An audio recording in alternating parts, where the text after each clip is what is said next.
Hey everyone, welcome to Big Blend Radio's new Tales of Ted DeGrazia show, where every fourth Sunday we get to chat with the Tucson Dude. The Tucson Dude is Lance Laber. He is the executive director of DeGrazia Gallery in the Sun in Tucson, Arizona. He joins us to talk about, to share stories of the famous artist, which is Ted DeGrazia, and also to keep us up to date with what's going on at the gallery. You go to Tucson. Obviously, the Saguaro National Park, Sabino Canyon, the beautiful historic downtown, the food. I mean, it is the UNESCO gastronomy capital of the world. But Tucson has so much art. There's art museums. There's all the murals that you can explore. Even if you go hiking on, the trails and there's all the inner city trails that you can take and cycle or walk, you'll still see public art. But DeGrazia Gallery in the Sun is a very, very unique gallery. I would say it's one of the most unique ones we've been to across this country. And Nancy and I travel full time, and we go to a lot of galleries. We've been to some of the top ones in this country, but also around the world, because this is about an artist who stood up for independence of his art. It's also an artist who banded with the people that were local to the area, the Mexican people and the indigenous people of the land. And he also created his own gallery and built it with them. And so this is also a place of architecture. So go to DeGrazia.org. We'll link everything in the show notes. And welcome back to the show. Lance, how are you? I'm good. Thank you for having me. Hey, it's good to have you back. We're hoping, I know we're recording this a week from, when this airs, but we're hoping you guys get some rain out in Tucson. I've heard that you've had a little teeny monsoon action, but now it's time for it to go from the little to get some more rain in there, right? Yeah, I'll believe it when I see it. Oh, okay. It'll happen. We're gonna talk to the rain gods. I'm a Tucsonan, and we all know that you only believe about rain when it happens. So I know, we'll right? See. But it's weird. You get to that place when Nancy and I, we're traveling full time and lived in Tucson. Some of the summers, your body is like rain already, and it's not even the heat. Your body physically needs that moisture to happen. Well, it's dry. It's not just the cool down. It's like a natural thing that needs to occur. But it's still beautiful. But I remember a few years ago on the show, you had a gentleman on the show that does he comes and exhibits in the Little Gallery, which is on the grounds of the DeGrazia Gallery in the Sun. The Little Gallery is open pretty much through November through April every year and has visiting artists. And he did gems and jewelry and rocks and all of that. And he grew up in Tucson. You guys didn't know each other as kids, but you were both talking about in monsoon season surfing the canal, like not the canals, but you guys would the streets. You just get an inner tube and you just fly down the street. But you said even with rattlesnakes in the water would be next to you. Serious. They got to go somewhere. I think, Lisa, I think you're making that up. I don't ever remember swimming with rattlesnakes. Maybe he did. Maybe he did it. That's possible. Which side of town was he on? Gosh, who knows? What happens at the gallery during the monsoons? Because it's adobe, right? Does that make you guys have to do a lot of extra patching and stuff like that because it's adobe? You know what? No, we have a lot of maintenance on this gallery, but what hurts us most is not water but wind. When you have a really bad windstorm, you get a lot of tree damage, and you get a lot of a skylight or two will blow off the roof. It's the wind that really causes problems. Yeah. And that's, you're 10 acres. Yeah, you're 10 acres. It's beautiful gardens. It is a historic landmark, everyone, but that's why, it's a nonprofit, and it's important to support places like this so that they can take care of tree damage and things that happen. And this is a beautiful property. He's got a mission. The Little Gallery, you can see Ted DeGrazia's house, his burial site, and the gallery itself has, how many, I'm just looking at the notes again. I should know this off by heart, right? how many pieces of art. You have 15,000 originals of Ted DeGrazia's art. And that's everything from sculptures to paintings, watercolors, ceramics. But there's rotating exhibits. And we're excited because the exhibits are changing right now, starting September 1st. There's 2 new exhibits and 1 exhibit that's on, we'll be carrying on. All these 3 exhibits we'll talk about today will be on display until 24th of January, 2024. The one that is on display now is DeGrazia's Beggars. And this was pretty much in the 40s that he did that. And then didn't he do this over 4 decades? Yeah, the exhibit kind of has, it starts out older paintings like in the 40s. And, but he painted beggars and throughout his life. And we have some, I think we have one there that's from 1982, the year he died. So it covers his whole career. Wow. And then I find, the last time you were on the show, we were talking about his music and how, he had a band to put himself through college. He worked in landscaping in Tucson and then had his big band, a swing band. And also how he did, it was in his master's thesis on color and sound. Yet the new exhibit is DeGrazia in black and white. So he did these monochromatic gray oil paintings. Yeah, and they're really neat. Yeah, he did a lot. He did quite a few of them, and they're different because DeGrazia was really known for his color palette. But the black and white, black and gray paintings are really interesting. That's foundation. He's probably putting 20 or 25 of them in the show. So.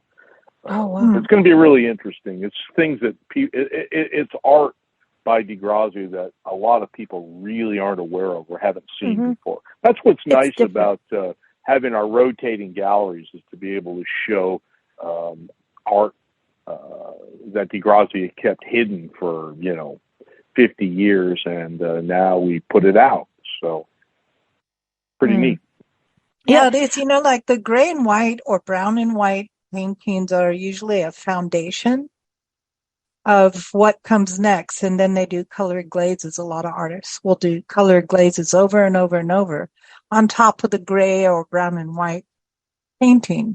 So it's kind of at the first thought of the painting is going to be your black and white, gray and white, or brown and white. And he started doing that pretty early too. I mean, some of our black and white paintings come from the 30s, and so he had that idea and he started doing it pretty early in his career. I love the cats. Yeah, I like that. And because he's really, just because it's simplified down, but the way he's done the texturing and the brush strokes, he's got cats down like we are. I don't care if you're Ted DeGrazia, we still run this gallery. Look, he knows the cats. Yeah, he did the cats. We have one painting that is just gorgeous. He did a black and white cockfight, and it's really one of the most beautiful paintings I've seen that he's done. It's just beautiful, and that'll be on display too. I've seen he had a cockfight that was also done in color. I remember that years ago. He did a bunch of them, but this is the only black and white one we have. And this painting actually was just donated to us about 6 months ago. Somebody contacted me with a painting, and they wanted to donate it back to the gallery, and they did. And we were just blown away because it's just gorgeous. And it's very kind of these people to donate it back to us, and so it's going up in a place of honor. That's wonderful. Awesome. The other part of the black and whites, some of the street scenes that I really loved, because it kind of just had that vibe of what old Arizona was. And I know that he spent time up in Globe, Miami, because that's also near Morenci, where he was born, in the mining areas out there. But one looked like Bisbee and another mining district. They are Bisbee. There's two of them. There's two of them that are from Bisbee. Okay. And they actually, they're black and white, but he actually put in a little touch of brown in a couple places. Jimmy put those up just because they look nice and they're just quite different. So then they go with the show. Yeah, and Bisbee is that reddish brown brick. I mean, it's so brick, and that's what's so different. Right. When you go there, you go from, Tucson, adobe, to back adobe, to Macacary, all of that's adobe style.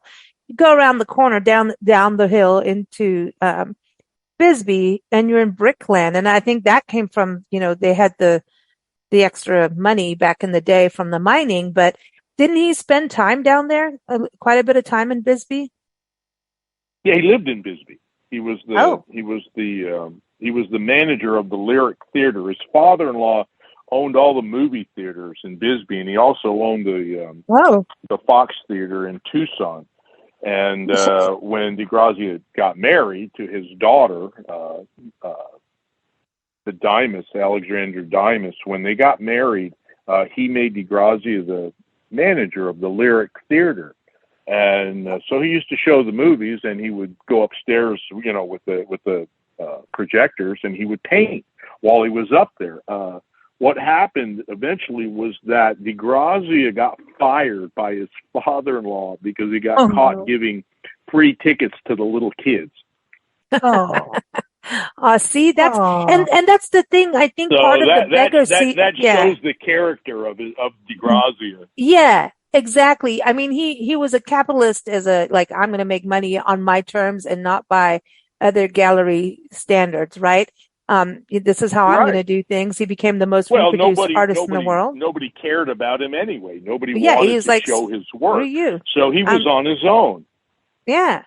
And this part of it, I want to go back to the Beggars. The paintings of the Beggars, I think, was part of, and then other exhibit we want to talk about the Mexican Revolutionary War, the Revolution, and that series. I think from his time with Jose Orozco and also Diego Rivera that, he obviously cares. He understands what it was like coming from a very hardworking family. And, working in mines is no easy fate whatsoever. It's not good for your health. It's hard work. It's backbreaking, and it's just not a lot of money in it. So I think he really had an understanding, and that also probably propelled him to say, screw this, I'm making money. And so when you look at the Beggars and that series of paintings that I don't think he was painting them. He wasn't painting them as a ridicule whatsoever. And I want people to understand that. I think he was trying to kind of show this is what life is like for many kids, right? And for adults. These were the people that were his friends. These were the people that he preferred to be with. He didn't care about, hanging around with rich people. He hung around with the people that he loved and the people that he wanted to socialize with and be with. These were his drinking buddies. The salt of the earth. That's exactly right. Yeah, they're real people, not the hoity-toity. Yeah. In the beginning, he was really trying to show that hard side of life and how things really were. As time went on, he realized that the dark subject matter didn't sell very well. I mean, they were great paintings. Diego Rivera loved them, but they didn't sell very well, and he kind of had to change his whole thing, and started painting some other things that people really bought. That's what they wanted.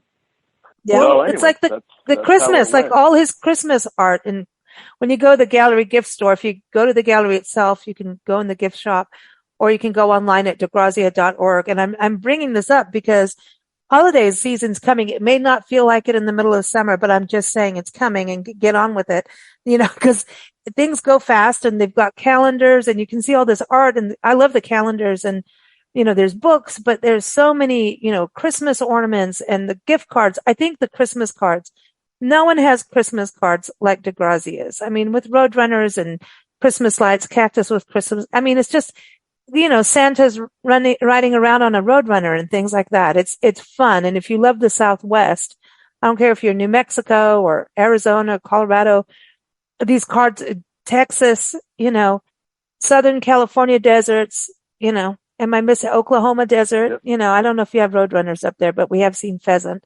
But that will, it all blends in with the Southwest experience of Christmas. And there's nothing like it. It's different than the rest of the country. That's for sure. And he captured, desert. Yeah, he knew that was something to make money off of, but it's also really part of his legacy, man. And I don't know, to me, that would be the epitome of what you do for Christmas and all the, you've got all the kitchen stuff, all the decor items and if you've got family coming over, like they're coming from the Midwest, down to the desert for Christmas, good idea, to get out of that snow. If you're going to serve things, do it on a Southwest platter that Ted DeGrazia did, and then go to the museum and go to the gallery and understand who that's from. Is that a good push for Christmas sales? I'm just saying. I hope so. Plugging it, right, Nancy? Plug it. Yep. Go for it.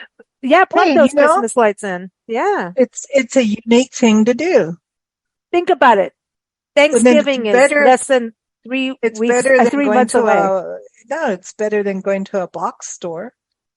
Mm-hmm. It's way more fun. I think Ted DeGrazia is the epitome of the anti-box store. However, if he could sell his designs and have them in Walmart and Target and all those big box stores, I wonder if he would. I bet you would do it, right? If he got paid enough, don't you think, Lance?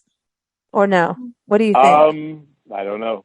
That's a hard one. That's different. Yeah. Because he was an artist I too. don't know. Yeah, that's a hard one because we didn't have that problem back then. We don't have that. I don't know. Anyway, let's go to the Revolution. Yeah.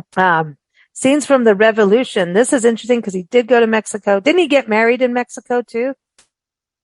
He did. They got married in Mexico. Which wife? The Revolution, this Revolution series also has a lot of the older paintings in it that he had a rough time selling, but they're really, really nice, interesting paintings. And it kind of just documents the Mexican Revolution and, people on the firing squad wall and, something you'd love to have over your mantelpiece. Well, no, but there's a This difference. is documenting history. Yeah. Yeah, there's a difference between a true painting that sends a message and wall art. Mm-hmm. There's a big difference. And so if you're looking for paintings and you understand the subject matter and the message from the artist, it means something to you. If you're looking for something to decorate your wall that makes you not think, then you get wall art. Right. But there's a lot of historians and history lovers and authors that will have art like this in their study. Yeah, they love that kind of stuff. That's true. They do, because it's also a reminder, like, let's not have this stuff happen again, but it's interesting because he painted the soldiers, the bandits, men and women of the working class who fought with the Northern Revolutionary Forces of Pancho Villa. So the men and women, and that's something I think we forget about, that women were involved in this. And then he painted them, Oh, of course. Oh, yeah. They were gun toters. They were part of it. Absolutely. Yeah. Don't mess with the women, man. They'll take you out, They will. So all of this comes up on display September 1st at DeGrazia Gallery in the Sun. It's just interesting. The scenes from the Revolution that's from 1937, the paintings, to 73. That's amazing. When you think about that and that you've been able to preserve them over all these years. And that's something really important about what a gallery does, is preserving these collections. You can't see it all at once, all 15,000 pieces, right? And then new pieces come in that are donated, which is amazing. So yeah, DeGrazia.org is a website. So the new exhibits are Scenes from the Revolution, DeGrazia in black and white, DeGrazia's Beggars. And fall in Tucson is absolutely beautiful. It's a great time of year to get out there. Winter as well. So go check it out. So again, everyone, DeGrazia.org. We're here every fourth Sunday with the Tucson dude, Lance Labor. So keep up with us at bigblendradio.com. Thank you, Lance. Did we miss anything? I think we got new stories from you again. Huh? That's awesome. No, I think we covered it all. Thanks, Tucson dude. It's always a pleasure. Thanks, Lance. Okay. Thanks, guys. I appreciate it. We'll talk to you soon. Okay.